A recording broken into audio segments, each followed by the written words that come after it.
Salut! On se retrouve pour un nouveau podcast Épiphanie où l'on va parler de l'écoute de ton corps, de tes émotions et un petit peu de la médecine traditionnelle chinoise. On va parler d'émotions, mais pas seulement avec des mots, mais avec des sensations, avec de l'énergie, avec ce que tu vis profondément. À travers la vision de la médecine traditionnelle chinoise, tu vas découvrir que chaque émotion a une place dans ton corps et peut devenir une clé de compréhension de toi-même. Avant de commencer, je tiens à préciser que ce podcast ne remplace en aucun cas un avis médical, un diagnostic ou un suivi avec un professionnel de santé. On est ici dans un espace de compréhension, d'exploration intérieure et de ressenti. Ici, mon intention, c'est de t'aider à ressentir, à écouter et à reconnecter avec ton corps.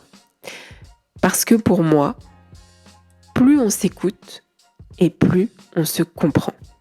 Alors, installe-toi confortablement et laisse-toi guider par ma voix. Alors, une émotion, ce n'est pas que dans la tête. Je trouve qu'on a grandi avec une vision très mentale des émotions. Je suis triste, je suis en colère, comme si ça se passait uniquement dans notre tête. Mais si tu prends un instant et que tu observes vraiment, une émotion, ça ne se pense pas, ça se vit. Quand tu es stressé, ton ventre se serre. Quand tu es en colère, ça monte, ça chauffe. Quand tu es triste, ta poitrine devient lourde. Donc déjà, première chose importante, une émotion, c'est corporel. Maintenant, si on faisait un petit tour du côté de l'énergie. Le mot émotion vient du latin emovere, qui signifie mettre en mouvement. Et déjà, rien que ça, c'est une clé énorme. Parce que ça veut dire que une émotion, c'est quelque chose qui bouge. Quand tu ressens quelque chose, en fait, il se passe un mouvement en toi. Ton cœur change de rythme, ta respiration se modifie, ton corps réagit. Et tout ça, c'est de l'énergie. Dans la médecine traditionnelle chinoise, on parle d'énergie vitale qu'on appelle le qi. Et cette énergie circule en permanence dans ton corps. Ce qui est fascinant, c'est que les anciens ont observé que chaque émotion modifie cette circulation. Par exemple, la colère fait monter l'énergie. La peur la fait descendre. La tristesse la resserre. Et parfois, l'énergie peut même se bloquer. Et c'est là que tu ressens une boule dans le ventre, une pression dans la poitrine et une gorge serrée. Une émotion, c'est une expérience complète. Il y a ton corps, tes sensations et parfois tes pensées. Et au cœur de tout ça, il y a un mouvement énergétique. Pour te visualiser la chose, ferme les yeux et imagine l'océan. L'énergie, c'est l'eau. L'émotion, c'est la vague. Tu ne vois pas l'eau directement, mais tu vois ses mouvements. Et une vague, si elle ne peut pas bouger, elle devient tension. Si tu comprends ça, eh bien tu arrêtes de lutter contre tes émotions. Tu commences à les écouter. Parce qu'une émotion n'est pas là pour te faire du mal, elle est là pour circuler. Donc, au lieu de dire je dois me calmer. Demande-toi, qu'est-ce qui est en train de bouger en moi? Et surtout, laisse-le exister. Comprendre tes émotions, en fait, c'est apprendre à écouter ton énergie. Dans la médecine traditionnelle chinoise, le corps et les émotions ne sont jamais séparés. Chaque organe porte une fonction physique, mais aussi une dimension émotionnelle. Et comprendre ça, c'est commencer à comprendre ce que ton corps essaie de te dire.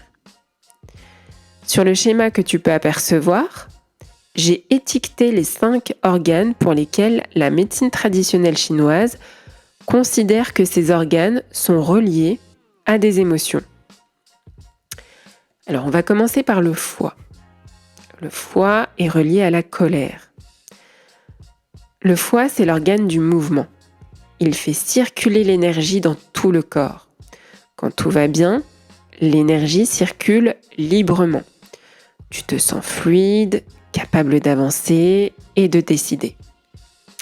Quand il est déséquilibré, la colère apparaît. De l'irritabilité, de la frustration, de l'agacement rapide et de la sensation de pression intérieure. C'est comme si quelque chose voulait sortir, mais restait bloqué. Ce qu'il faut comprendre, c'est que la colère, ce n'est pas négatif. En fait, la colère indique un blocage et une limite qui n'est pas respectée ou quelque chose que tu n'exprimes pas. Ensuite, on a le cœur. Le cœur qui est relié à la joie et l'agitation. Le cœur, c'est le centre émotionnel. En médecine traditionnelle chinoise, il est lié à la conscience et à la présence. Quand il est déséquilibré, quand il est équilibré, la joie est calme. On a une clarté mentale, on a de la sérénité, de la connexion aux autres. Quand il est déséquilibré, on a trop de joie qui devient agitation.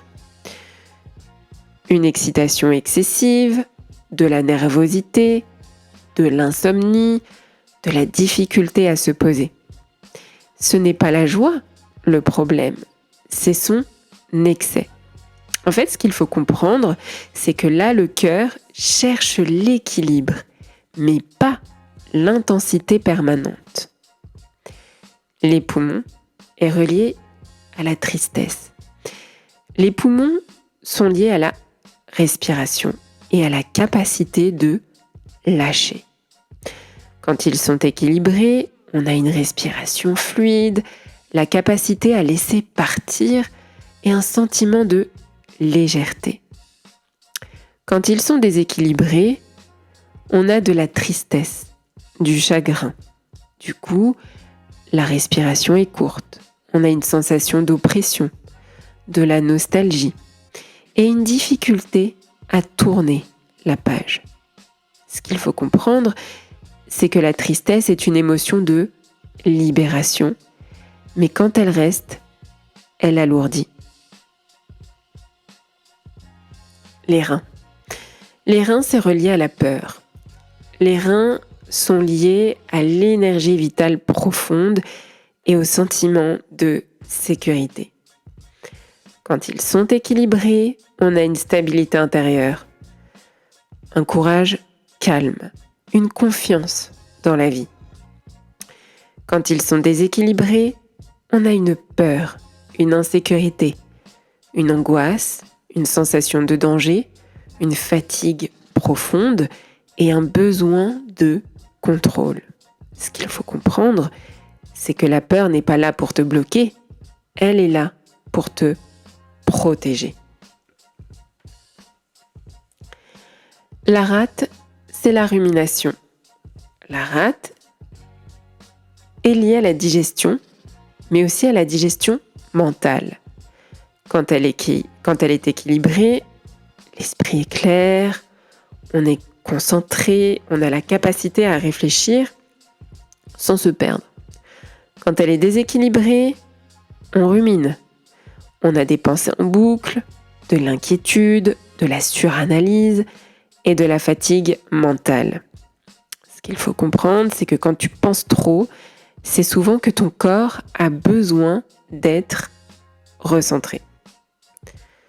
En fait, ce qu'il faut retenir, c'est que chaque émotion est liée à un organe. Mais surtout, ce n'est pas figé. Ce n'est pas médical au sens occidental. En fait, c'est une lecture énergétique et fonctionnelle. Ton corps ne fait pas d'erreur. Il exprime ce que tu ne peux pas toujours dire. Quand une émotion revient souvent, ce n'est pas un hasard. C'est un message qui cherche à circuler. Voilà. J'espère que ce podcast te permettra d'avoir ton épiphanie. Et en commentaire, je te mettrai mon dernier article qui est en lien avec justement ces émotions, ces énergies. Et j'ai également fait un test pour savoir justement dans quelle partie de ton énergie est déséquilibrée, si je peux dire ça comme ça. En tout cas, quoi qu'il en soit, je te mets tout en commentaire. N'hésite pas à faire un tour si tu veux aller un petit peu plus loin. Et je te dis à très bientôt pour un prochain podcast Épiphanie. Prends bien soin de toi et de ton énergie. À très bientôt. Ciao.